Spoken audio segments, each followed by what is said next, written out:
Hi everybody, welcome back to Mama Reads.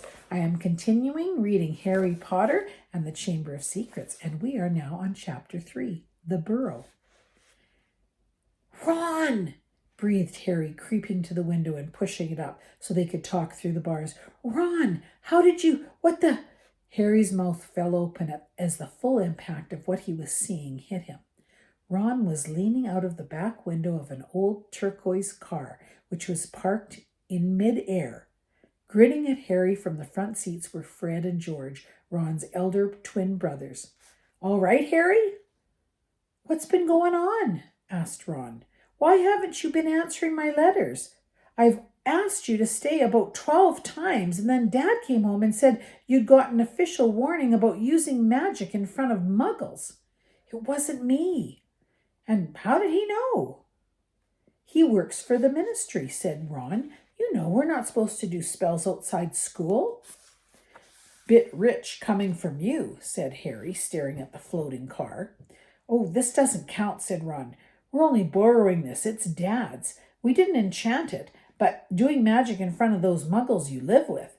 I told you I didn't, but it'll take too long to explain now.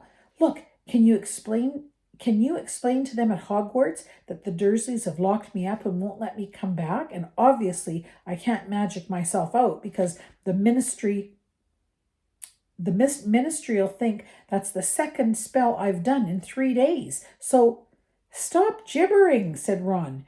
We've come to take you home with us. But you can't magic me either. We don't need to, said Ron, jerking his head towards the front seats and grinning. You forget who I've got with me. Tie that around the bars, said Fred, throwing the end of a rope to Harry. If the Dursleys wake up, I'm dead, said Harry, as he tied the rope tightly around a bar and Fred revved the car.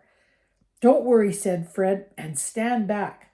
Harry moved back into the shadows next to Hedwig, who seemed to have realized how important this was and kept still and silent. The car revved louder and louder, and suddenly, with a crunching noise, the bars were pulled clean out of the window as Fred drove straight up into the air. Harry ran back to the window to see the bars dangling a few feet above the ground. Panting, Ron hoisted them up into the car. Harry listened anxiously, but there was no sound from the Dursleys' bedroom. When the bars were safely in the back seat with Ron, Fred reversed as close as possible to Harry's window. Get in, Ron said. But all my Hogwarts stuff. My wand, my broomstick. Where is it? Locked in the cupboard under the stairs, and I can't get out of this room. No problem, said George from the front seat. Out of the way, Harry. Fred and George climbed carefully through the window into Harry's room. You had to hand it to them, thought Harry, as George took an ordinary hairpin from his pocket and started to pick the lock. A lot of wizards think it's a waste of time knowing this sort of muggle trick, said Fred, but we feel their skills worth learning, even if they are a bit slow. There was a small click and the door swung open. So we'll get your trunk. You grab anything you need from your room and hand it out to Ron, whispered George.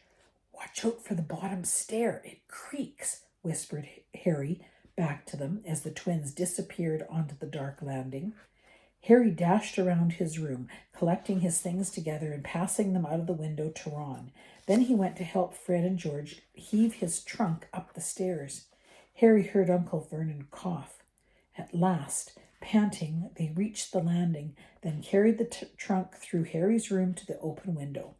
Fred climbed back into the car to pull with Ron, and Harry and George pushed from the bedroom side. Inch by inch, the trunk slid through the window. Uncle Vernon coughed again. A bit more, panted Fred, who was pulling from inside the car. One good push. Harry and George threw their shoulders against the trunk, and it slid out of the window into the back seat of the car. Okay, let's go, George whispered. But as Harry climbed onto the window sill, there came a sudden loud screech from behind him, followed immediately by the thunder of Uncle Vernon's voice. That ruddy owl! I've almost forgotten Hedwig. Harry tore back across the room as the landing light clicked on. He snatched up Hedwig's cage, dashed to the window, and passed it out to Ron. He was scrambling back onto the chest of drawers when Uncle Vernon hammered on the unlocked door, and it crashed open. For a split second, Uncle Vernon stood framed in the doorway. Then he let out a bellow like an angry bull and dived at Harry, grabbing him by the ankle. Ron, Fred, and George seized Harry's arms and pulled as hard as they could. "Petunia!" roared Uncle Vernon. "He's getting away! He's getting away!" The Weasleys gave a gigantic tug, and Harry's leg slid out of Uncle Vernon's grasp. As soon as Harry was in the car and had slammed the door shut, Ron yelled, "Put your foot down, Fred!" and the car shot suddenly towards the moon. Harry couldn't believe it. He was free. He wound down the window in the night air, whipping his hair, and looked back at the shrinking rooftops of Privet Drive. Uncle Vernon and Aunt Petunia and Dudley were all hanging dumbstruck out of Harry's window. "See you next summer," Harry yelled. The Weasleys roared with laughter, and Harry settled back in his seat, grinning from ear to ear. "Let Hedwig out," he told Ron. "She can fly behind us. She hasn't had a chance to stretch her wings for ages." George handed the hairpin to Ron, and a moment later, Hedwig had soared joyfully out of the window to glide alongside them like a ghost. "So what's the story, Harry?" said Ron impatiently. "What's been happening?" Harry told them all about Dobie, the warning he'd given Harry, and the fiasco of the violet pudding. There was a long, shocked silence when he had finished. "Very fishy," said Fred finally. "Definitely dodgy," agreed George. "So he wouldn't even tell you who's supposed to be plotting all this stuff?" "I don't think he could," said Harry. "I told you, every time he got close to letting something slip, he started banging his head against the wall." He saw George and Fred look at each other. "What, you think he was lying to me?" said Harry. "Well," said Fred, "put it this way. House elves have got powerful magic of their own, but they can't usually use it without their master's permission. I reckon old Dobie was sent to stop you coming back to Hogwarts. Someone's idea of a joke, maybe. Can you think of anyone at school with a grudge against you?" "Yes," said Harry and Ron together instantly. "Draco Malfoy," Harry explained. "He hates me." "Draco Malfoy?" said George, turning around. "Not Lucius Malfoy's son?"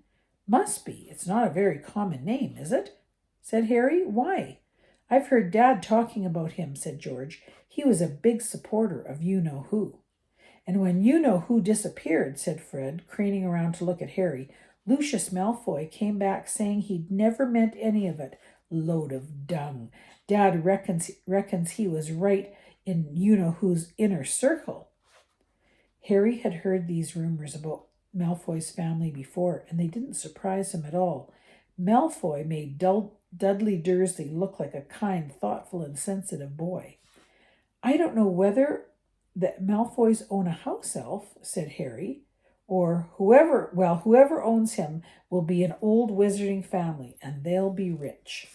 "Yeah, Mum's always wishing we had a house elf to do the ironing," said George. "But all we've got is a lousy old ghoul in the attic and gnomes all over the garden. House elves come with big old manors and castles and places like that. You wouldn't catch one in our house." Harry was silent. Judging by the fact that Draco Malfoy usually had the best of everything, his family were rolling in wizard gold. He could just see Malfoy strutting around a large manor house. Sending the family servant to stop Harry coming back to Hogwarts also sounded exactly like the sort of thing Malfoy would do. Had Harry been stupid to take Dobie seriously? "I'm glad we came to get you anyway," said Ron. "I was getting really worried when you didn't answer any of my letters. I thought it was Errol's fault at first." "Who's Errol?" Our owl. He's ancient. It wouldn't be the first time he collapsed on a delivery. So when I tried to borrow Hermes, who? The owl mum and dad bought Percy, when he was made a prefect, said Fred from the front. But Percy wouldn't lend him to me, said Ron. Said he needed him. Percy's been acting very oddly this summer, said George, frowning, and he has been sending a lot of letters and spending a load of time shut up in his room. I mean, there's only so many times you can polish a prefect badge. You're driving too far west, Fred, he added, pointing to a compass on the dashboard. Fred twiddled the steering wheel. So does your dad know that you've got the car? Said Harry, guessing the answer. No, said Ron. He had to work tonight. Hopefully we'll be able to get it back in the garage without Mum noticing we flew it. What does your dad do at the Ministry of Magic anyway? He works in the most boring department, the Misuse of Muggle Artifacts Office. The what? It's all to do with bewitching things that are Muggle made, in case they end up in a Muggle shop or a house. Like last year, some old witch died and her tea set was sold to an antique shop. This Muggle woman bought it, took it home, and tried to serve her guests tea in it. It was a nightmare. Dad was working overtime for weeks. What happened? The teapot went berserk and squirted boiling tea all over the place, and one man ended up in hospital with the sugar tongs clamped to his nose.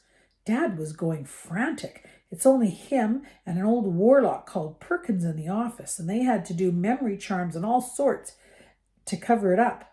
But your dad, this car, Fred laughed. Yeah, Dad's mad about everything to do with Muggles. Our shed's full of Muggle stuff. He takes it apart, puts spells on it, and puts it back together again.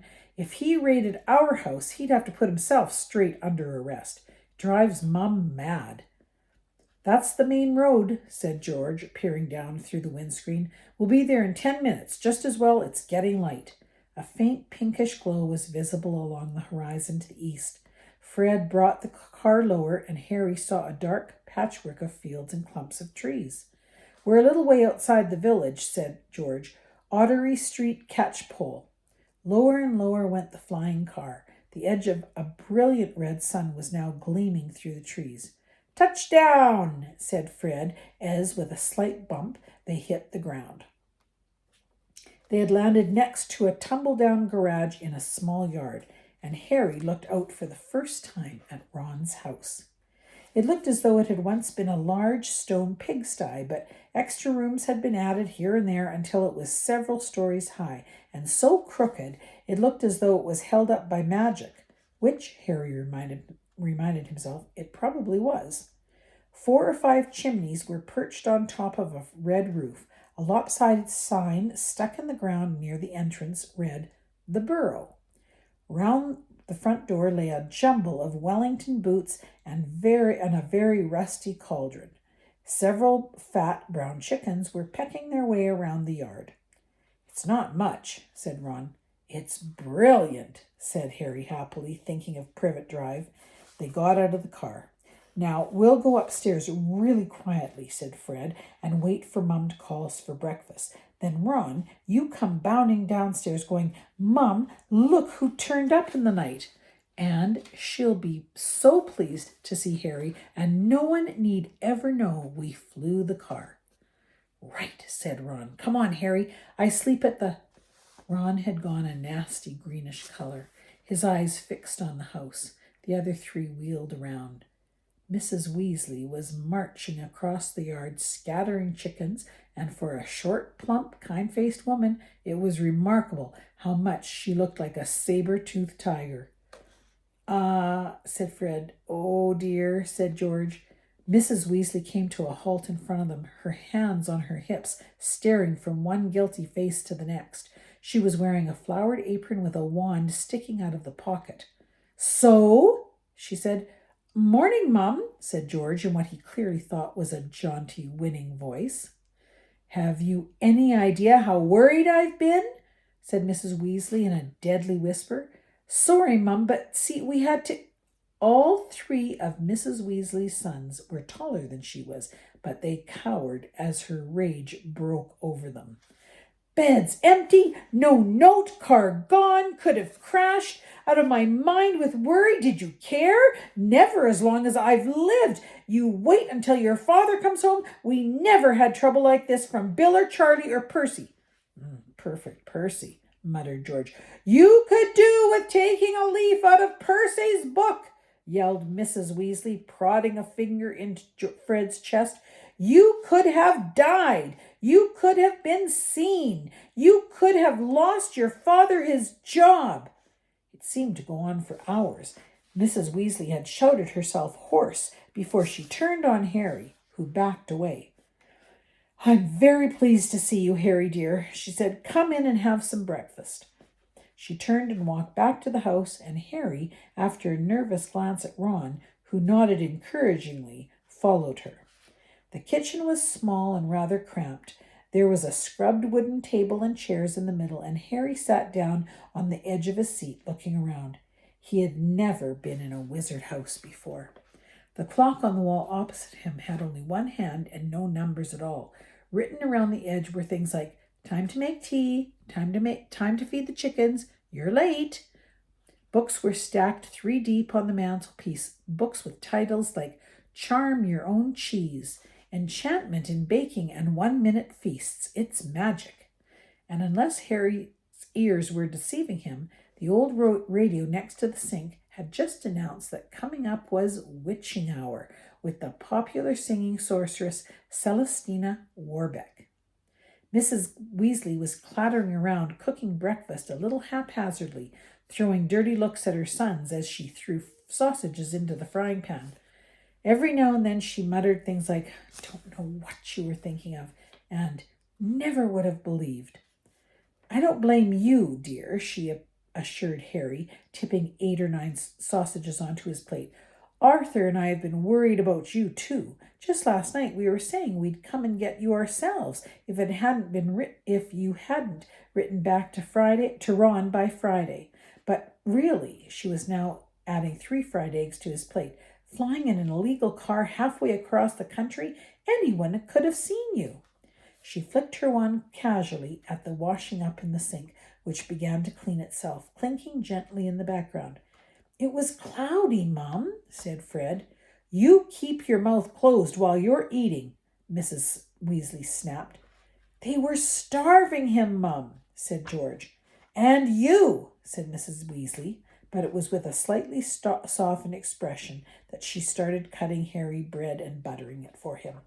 At that moment there was a diversion in the form of a small red-headed figure in a long nightdress who appeared in the kitchen, giving a small squeal and ran out again. Ginny, said Ron in an undertone to Harry, my sister. She's been talking about you all summer. Yeah, she'll be wanting your autograph, Harry, grinned Fred. But he caught his mother's eye and bent his face over his plate without another word. Nothing more was said until all 4 plates were clean, which took a surprisingly short time. Blimey, I'm tired, said Fred, setting down his knife and fork at last. I think I'll go to bed and— You will not, snapped Mrs. Weasley. It's your own fault you've been up all night. You're going to de-gnome the garden for me. They're getting completely out of hand again. Oh, Mom, and you two, she glared at Ron and Fred. You can go up to bed, dear, she said to Harry. You didn't ask them to fly that wretched car.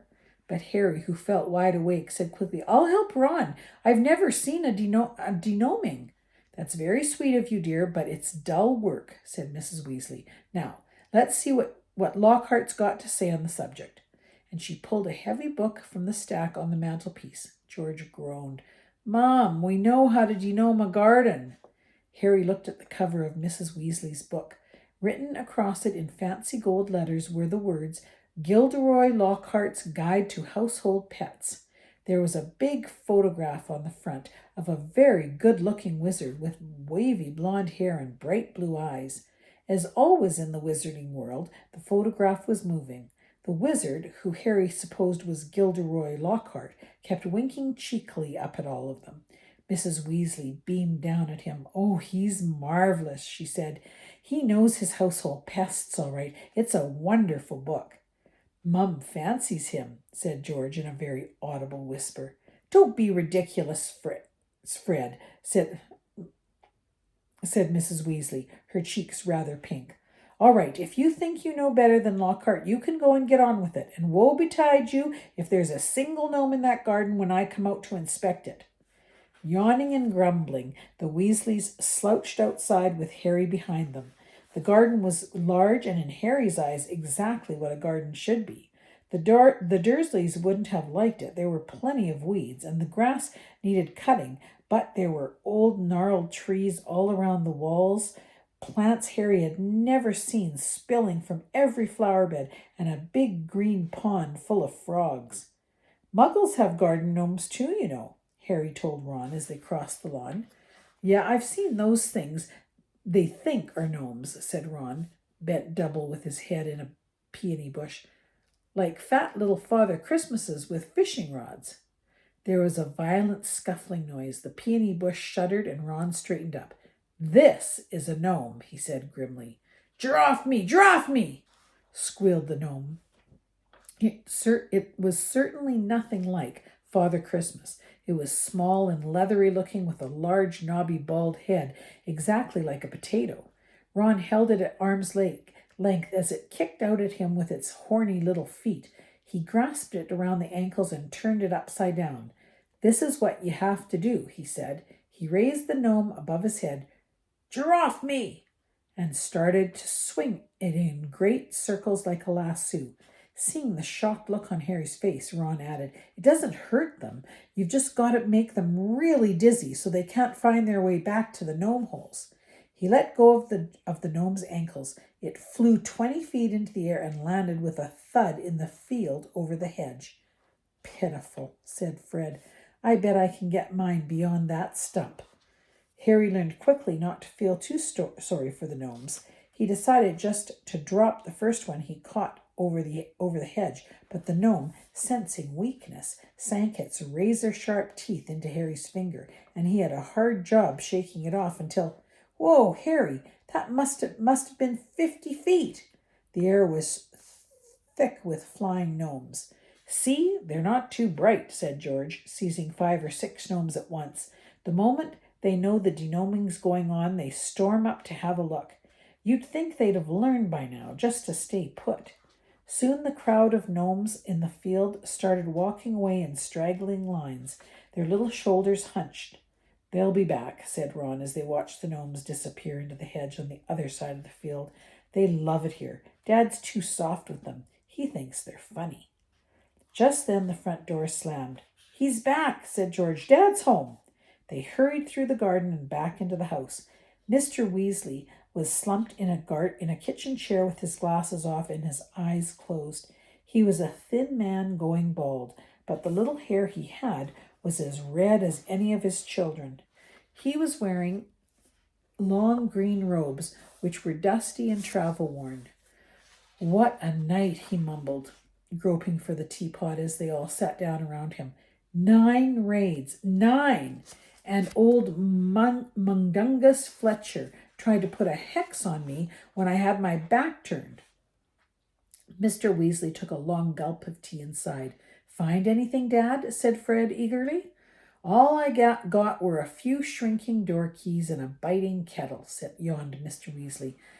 There was some pretty nasty stuff that wasn't my department, though.